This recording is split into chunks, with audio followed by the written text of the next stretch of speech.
Welcome to the sixth habit of highly effective internet marketers in the series, the 7 habits of highly effective internet marketers. And in this video, we're going to be looking at relationship building. And this has several different connotations. It has connotations in terms of joint ventures and the people you work with. It also has an impact on the people you use for outsourcing, and will also have an effect on the people who buy from you, your customers in the first place. So let's have a look at the first element of relationship building. It's very important to choose the relationships you surround yourself with, and there's the idea which has been put out by lots of internet marketers. I'm not entirely sure where it originates from, I must admit, but the idea is that your 5 closest friends reflect your income. So the people that you associate them with the very most in life, the people you hang out with, are a good reflection of how much you will earn. If you take all of their incomes and you divide them by the number of people in that group, so in this case it's 5, then that's a good reflection of how much you will earn every year. And what this does is it shows that the people who you surround yourself with are very important in terms of your success. If you surround yourself with people who are failing or who are poor, then there's a chance that you will also take on a lot of their mindset, a lot of their mentality, and a lot of their either success or, in this case, lack of success. So it's very important that you surround yourself by success, and if you do that, you have this thing which I call success mindset osmosis. And this success mindset osmosis is basically that if you surround yourself with successful people, then you almost start to take on a lot of their qualities, a lot of their practices, a lot of the mindset that they have just by hanging out with them, just by being around them. It starts to sort of filter into your unconscious, and you just start to do things slightly differently. So if you can surround yourself with successful people, then you can benefit from this osmosis effect of success. It's also important to create rapport with the people around you, not just with the people in your peer group, but also with your customers.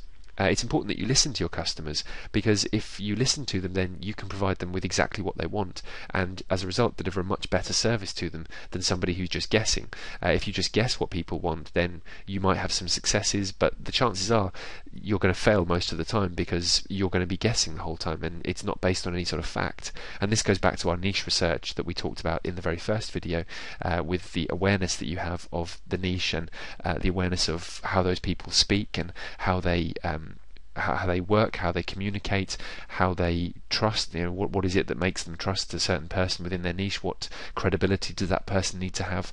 All of those things are very important, and if you listen to your customers, you'll find this information out, which is very simple. If you already have a mailing list, every so often, why not ask them a question, ask them what they want, and you'll get the result of having exactly the information that they need, which in turn will give you a very good idea of what products you can market to them. It's important, as I say, to build trust with that list, to build rapport with them. So if you are giving away lots of good free information, and then suddenly you just start selling them and stop giving them free information, they'll stop trusting you because they trusted you to give them good free information. So it's important that you make sure that you give them an idea of what you're going to be doing from the very beginning. So if you give them great free information, then sell them something on the back of that, and if they want it, and they'll stay on your list. If they trust you to do that, then they'll stay on your list. If you suddenly break that trust by not providing good enough quality products, or you provide affiliate offers that are just not up to the right standard or not relevant to them, then you'll find that a lot of people unsubscribe because you will have broken their trust. So it's important to remain in their good books, remain trustworthy to them, and that's a very important part of creating that rapport with them. It's also a good idea to try and master persuasion as much as you can. Now, this is not to be confused with kind of blackmailing people into buying from you. You definitely don't want to do that, because again, that kind of breaks the trust with people. What you want to be good at is learning how to persuade people that you have what they want, what they need. And there's lots of good sources for information on that. One of the best ones is a book called Influence by Robert Cialdini, who's a PhD in psychology, but specifically in persuasion. And the book is called Influence: The Psychology of Persuasion. If you get a copy of that, you will probably realize that it's one of the most significant books to be written for people within our industry of recent times, and it applies to offline business just as much as online. It gives you an idea of what the triggers are that people buy with, why it is that people buy. You'll learn things about the fact that people often buy according to desires, not according to needs. They tend to buy according to desire, and then they will justify it later on. Similarly with pricing of things, they will justify the price of paying for something afterwards rather than beforehand, because they will experience desire in the first place and only want to justify it later on. They'll only use logic when it comes to the justification. They won't necessarily use logic when it comes to buying. They'll use desire and their wants much more. So knowing about those sorts of things, knowing what persuades people, even down to the colours that people trust and that people don't trust, and what those colours represent to people when it comes to the buy now button, for example, those are all very important elements, and elements of persuasion that I think you need to get a handle on if you are going to be a very successful internet marketer. It's also important that your relationship building has a personal touch to it. It's important because people tend to buy people first, and I've put in brackets there, like them, so people buy people like them first. People associate with people who are similar to them because it tends to reinforce who they are. It gives them a sense of identity, and if they can see a bit of themselves in somebody else, it gives them a natural rapport with that person, because they feel like they know that person, they feel like they can identify with them. That's why online video is so powerful, because it very quickly sorts out or sifts out the people who are like you and the people who don't, and as a result the people who like you and the people who don't like you. And again, that's something that's going to happen, by the way. People will either like you or not like you, or they'll be kind of indifferent to you. You're just going to concentrate on the people who like you, because that's going to be the tribe of people that you're going to serve within your particular market or your particular niche. Different people respond to people differently and respond to marketing in different ways. So as a result, don't try and please everybody. Just try and be as personal as you can, and as personable as you can as well, so that you are unique and that you fit into that particular market and that particular group of people. It's important that you use the market's language as well, that you speak in similar terms to them. So again, this goes back a little bit to building trust with people. If they feel that you're like them, they will trust you much more, because if you're like them, they already trust themselves, obviously. So if they trust their own opinion, then they will trust the opinion of somebody who seems to be like them as well. And you can get like them, get like your market, by using the same language. So go into forums and find out what the words are. For example, in internet marketing, there's a lot of terms and a lot of ideas that people have. For example, taking action. If you take action on something, then that's considered to be a good thing in internet marketing, because lots of people don't take action. But even that phrase, just by using the phrase take action, it's different to using the phrase do the business, or using the phrase be successful, or using the phrase they could all mean similar things, but take action is sort of the industry standard, if you like. Also, there's more technical things like the industry standard for search engines is Google, because Google has most of the searches. So you will tend to say Google something rather than search engine something, or search for something. You'll say Google because Google is the industry standard, and people recognize all of these things. It can be even more specific, with pay-per-click, for example. There's very specific terminology that goes with pay-per-click advertising. It also happens with cost per action advertising. Even that very phrase, cost per action, or CPA for short, is something that internet marketers will identify with, which they wouldn't identify with if it was phrased in a different way. So make sure that you go in and use the industry standard. There might, for example, be an industry standard in the car parts industry, if that's what your product's about. It could be about persuasion, it could be about psychology. Again, there's certain things that psychologists will recognize and will respect because you've used their language rather than trying to make up a language of your own. As a result, you can also help to tap into the desires of the customer, and this is a very, very important part of persuasion. Again, as I mentioned earlier on, people will tend to buy based on desire rather than based on what they actually need.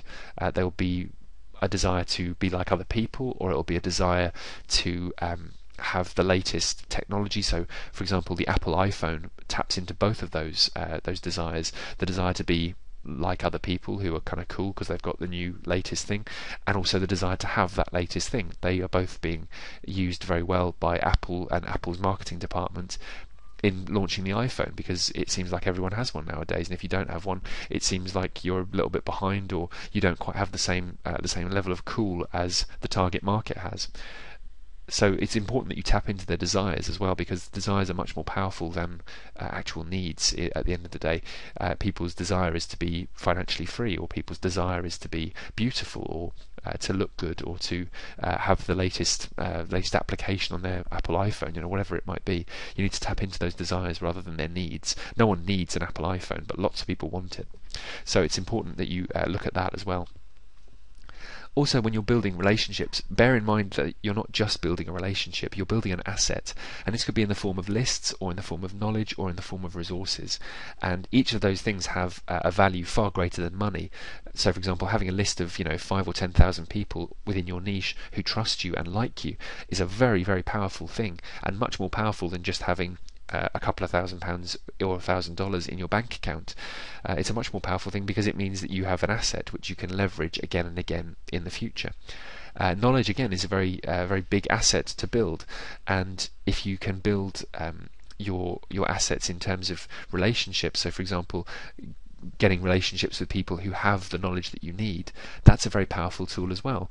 Similarly, if you can build relationships with people who have big lists, or people who have the resources that you need in terms of maybe outsources that they use, all of those things become very important, because it becomes about the relationship. Again, if that person who you're perhaps maybe doing a joint venture with trusts you and likes you, then that's something that's a powerful relationship that can be leveraged over and over again, and they will help you and you will help them.